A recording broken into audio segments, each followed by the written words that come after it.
What's up guys, my name is Gabe and welcome into the Trojan Blade. We have an interesting discussion today, one that has really divided a part of the Trojan fanbase. USC has been heavily linked with polarizing Colorado cornerback Cormani McClain. The football side of this is entirely different from the human side. So in today's video, we'll hear from you and get some fan reaction to these links, and I'll do my best to sift through all the different angles on this to really help you guys formulate an opinion on the matter. But before we get into it today, if you have been enjoying the content, please do leave a like and subscribe to the channel if you haven't already. Also, if you want to further support me and continue to help me do this full time, please check out my channel memberships and Patreon that are both linked in the description. Thanks so much for being here. Let's get into this. Okay, so starting out, here's the tweet that got things started. From the official 247 account, it says USF and USC are two teams to watch for Cormani McClain in the transfer portal per Tom Loy. So coming from 247, I do think that it is safe to believe this report, despite Tom Lloyd being a total clown, but that is a different conversation. Now going over the player profile. Cormani is a 6'3" corner from Lakeland, Florida. He of course went to Colorado and played as a true freshman. He played in 6 games and had 13 total tackles and 2 passes defensed. It was an up and down 2023 for Cormani, mostly down. This is a player with a horrific 25 tackling grade per PFF, a coverage grade of 51.4. Not the kind of production that would make you willing to overlook the possibility of him becoming a headache, but what the coaching staff would be interested in is both his recruiting and physical profile. As a recruit, Cormani was regarded as a 5-star talent across the board, and he was ranked as the #1 corner in the nation in the 2023 class. You look at his build, he's that new age corner we're seeing pop up everywhere. Tall, lanky, great speed, and some hitting power as well. Now, like I said earlier, there are a few angles to this. In general, you always want to swing on upside when the upside is in that elite tier,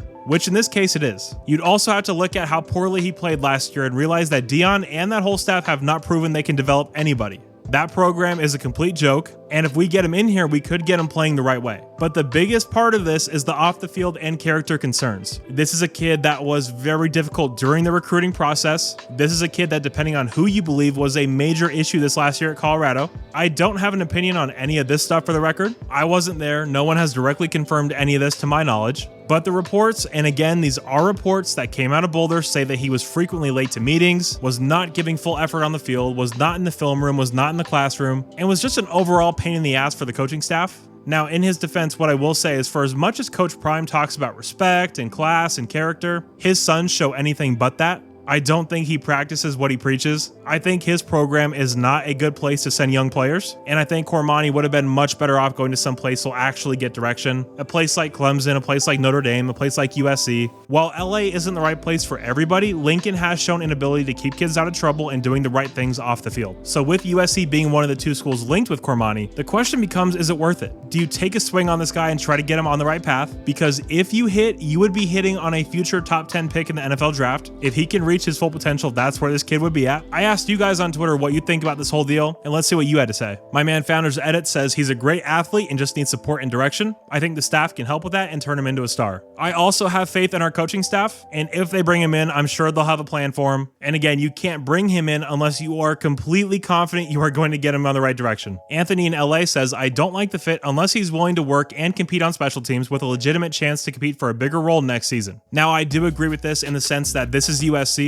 not Colorado. Playing time is not promised here. You're going to have to come in and earn everything. If there's any expectation of starting, you're going to have to earn it. That's just the way it is. We don't do that kind of stuff at SC, and if that's what he wants, he can just go to South Florida. Mayo says, Dion is a clown for sure, but this kid has shown little to no work ethic, and word is his grades are in the dumpster, and also has attitude problems. Red flags all around. I wouldn't necessarily prioritize him despite his skills being a great fit. See, that's the fascinating part of this. This is exactly what our coaches are looking for. 6'3", great speed, great athleticism, press man corner. This is what they want, but everything else surrounding it is making this such a cloudy situation. Momo says, I feel like he fits the mold of the lengthy corner that Lincoln and the staff have been going after recently. Obviously, he has the talent, but I think a change in scenery is probably what's good for him, and him coming to this new D staff could push him in the right direction. Again, I agree with that. If this was last year's staff, I would say absolutely not. Alex Grinch is not what he needs, but having a new staff as demanding as ours, I honestly think that would be a good fit for him. Frisky Dingo says, Boulder is just an absolute shit show of a program currently. Can that certainly be an explanation for some of his attitude or off-field problems? You can make that argument. I say take a chance on him. He has very high upside and just needs more structure. Let Belk and Lynn cook. I mean, I pretty much made that exact point earlier. Despite what quotes you see coming out of Boulder from Coach Prime, the product we see on the field and the way we see his sons acting is anything but that. So I do agree that SC is just a much better spot for him.